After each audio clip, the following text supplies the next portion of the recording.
Mergulhando no coração da Igreja Católica, o Vaticano guarda uma série de segredos e mistérios que vão para além dos seus deveres espirituais. Este vídeo revela 15 aspectos não revelados que o Vaticano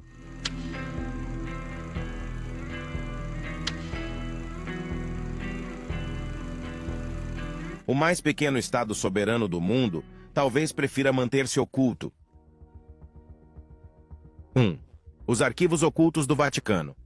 Poucos lugares na Terra possuem uma história tão extensa e enigmática como os arquivos apostólicos do Vaticano. Um lugar rodeado de mitos, rumores e conspirações, disse que o seu conteúdo é muito mais do que os meros anais da história da Igreja. Os arquivos do Vaticano, ou Archivum Secretum Apostolicum Vaticanum, como são oficialmente conhecidos, albergam cerca de 85 quilômetros de prateleiras repletas de documentos que remontam ao século VIII. Este vasto tesouro histórico inclui cartas de Miguel Ângelo, um pergaminho de 60 metros de comprimento que descreve o julgamento dos cavaleiros templários, e documentos do período da Inquisição.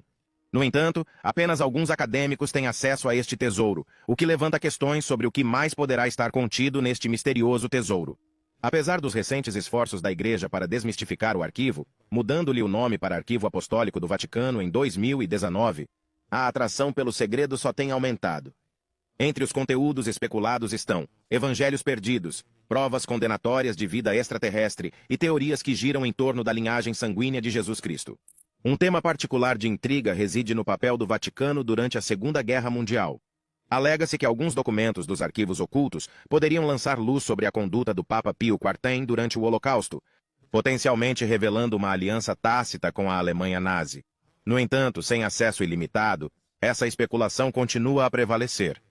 Outro documento frequentemente apontado como hipótese é a Terceira Profecia de Fátima, que terá sido revelada a 3 pastorinhos em 1917 pela Virgem Maria.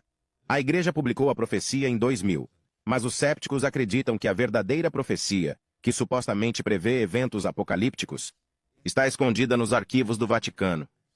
Enquanto a Igreja argumenta que a restrição é para proteger os documentos frágeis e evitar interpretações errôneas, o acesso limitado aos arquivos do Vaticano alimenta teorias sobre encobrimentos e segredos que podem pôr em causa a imagem e a autoridade da Igreja.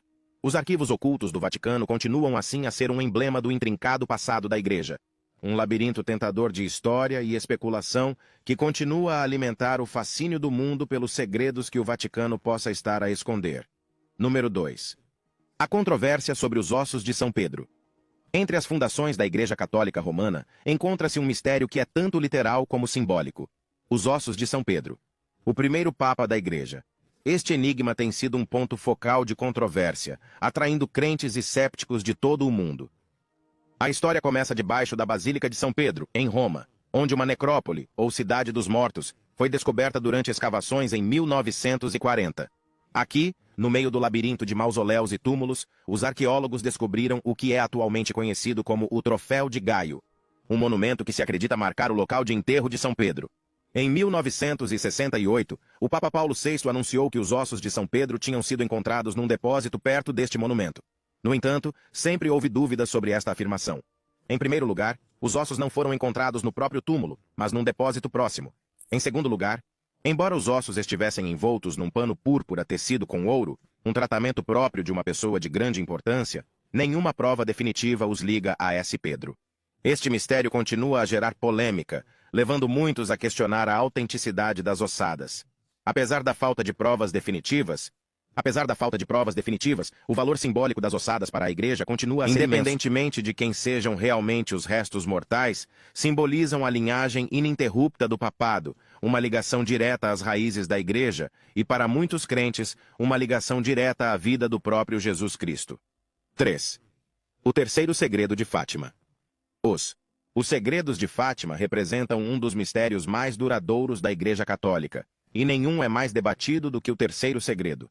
Em 1917, na pequena aldeia de Fátima, Portugal, 3 jovens pastores foram alegadamente visitados pela Virgem Maria, que lhes confiou 3 profecias. Os 2 primeiros segredos, que previam o fim da Primeira Guerra Mundial e que antecipavam o início da Segunda Guerra Mundial, foram publicados pelo Vaticano em 1941. No entanto, o terceiro segredo permaneceu inédito até 2000, dando origem a muita especulação e intriga. Quando o terceiro segredo foi finalmente revelado, revelou-se ser uma visão de um bispo vestido de branco que sofre o martírio juntamente com outros cristãos. Este facto foi interpretado pela Igreja como uma profecia da tentativa de assassinato do Papa João Paulo II em 1981. No entanto, esta interpretação gerou controvérsia, porque muitos acham que o terceiro segredo revelado não correspondia à magnitude da sua antecipação. Os críticos sugerem que o verdadeiro conteúdo do terceiro segredo é muito mais alarmante, potencialmente predizendo um grande cisma dentro da Igreja, o fim do mundo, ou mesmo provas condenatórias contra o próprio papado. A acrescentar combustível às teorias da conspiração está a irmã Lúcia, uma das videntes originais, que alegadamente escreveu o segredo sob a forma de uma carta selada num envelope a ser aberto pelo Papa em 1960. O ano específico foi escolhido porque Lúcia disse que nessa altura tudo se tornaria mais claro. No entanto, quando chegou à altura, o Papa João XIII decidiu não o revelar, o que só fez aumentar a especulação. Apesar da tentativa da Igreja de dar descanso ao terceiro segredo de Fátima, o seu conteúdo completo e a sua interpretação continuam a ser objeto de grande debate e curiosidade, não só entre os fiéis, mas também nos círculos dedicados à vaticanologia e à profecia. 4. A doutrina da infalibilidade do Papa. No centro do dogma da Igreja Católica Romana está a crença na infalibilidade do Papa. De acordo com esta doutrina, quando o Papa fala ex cathedra, ou seja, na sua capacidade oficial de pontífice supremo, é preservado de erros pelo Espírito Santo. Esta afirmação da proteção divina suscita questões e controvérsias dentro e fora da Igreja. A doutrina da infalibilidade papal foi formalmente definida no Concílio Vaticano I, em 1870.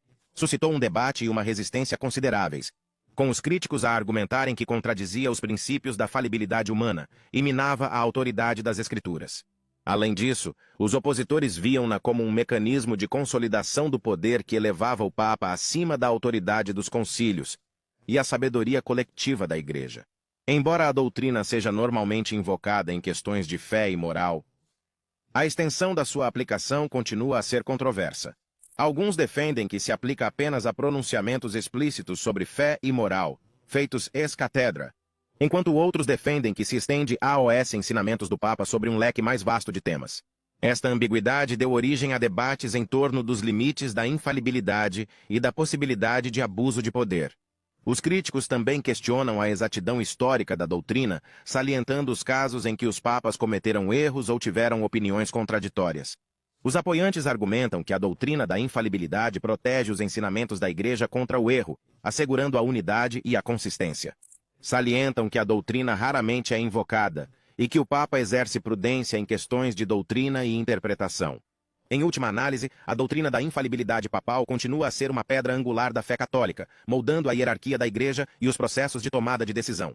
Esta doutrina continua a inspirar discussões teológicas e a provocar debates filosóficos sobre a autoridade, a intervenção divina e a relação entre os seres humanos falíveis e o Papa infalível.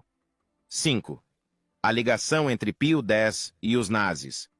O pontificado do Papa Pio XIII, que foi Papa de 1939 a 1958, tem sido objeto de intenso escrutínio e controvérsia, particularmente no que diz respeito à sua alegada ligação ao regime nazi durante a Segunda Guerra Mundial.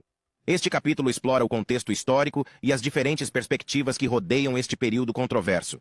Os críticos argumentam que Pio XIV não fez o suficiente. Não fez o suficiente para condenar publicamente as atrocidades cometidas pelos nazis e proteger a população judaica. Acusam-no de manter uma posição neutra e de dar prioridade às relações diplomáticas da Igreja e à segurança dos católicos em detrimento da confrontação com os horrores do Holocausto. Alguns chegam mesmo a rotulá-lo como o Papa de Hitler. No entanto, os apoiantes de Pio XI, conhecidos como defensores de Pio, afirmam que a sua abordagem foi mais matizada e complexa. Argumentam que ele trabalhou discretamente nos bastidores, prestando ajuda a indivíduos judeus e outras vítimas de perseguição. Destacam casos em que emitiu avisos privados a governos e ao clero e facilitou os esforços de salvamento através das redes da Igreja. Afirmam que uma denúncia pública dos nazis teria posto em perigo mais vidas, incluindo católicos e as instituições da Igreja. O debate em torno das ações de Pio XV durante o Holocausto continua a ser muito polêmico, com acadêmicos e historiadores a oferecerem diferentes interpretações baseadas nas provas disponíveis. Os próprios arquivos do Vaticano, que se tornaram acessíveis em 2020 relativamente aos anos que antecederam, e durante o papado de Pio XIII, proporcionaram novas vias de investigação e análise. Em última análise, a questão da relação de Pio XIII com o regime nazi continua a ser objeto de investigação e controvérsia. Levanta questões mais vastas sobre o papel da Igreja em tempos de crise moral, as complexidades da diplomacia versus a condenação pública e a responsabilidade dos líderes religiosos em lidar com as violações dos direitos humanos. O debate. O debate em torno de Pio XIV sublinha a importância da exatidão histórica, investigação exaustiva e do diálogo aberto quando se examinam temas sensíveis no contexto da história da Igreja Católica. Número 6. Os escândalos do Banco do Vaticano.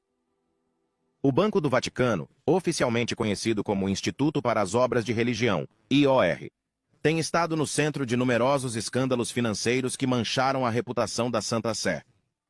Estes escândalos expuseram o envolvimento do Vaticano em atividades ilícitas, lavagem de dinheiro e má gestão de fundos.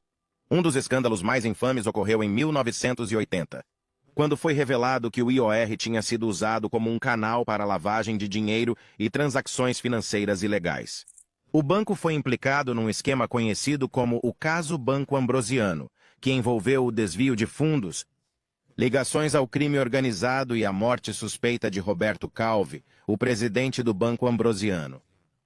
O Banco do Vaticano acabou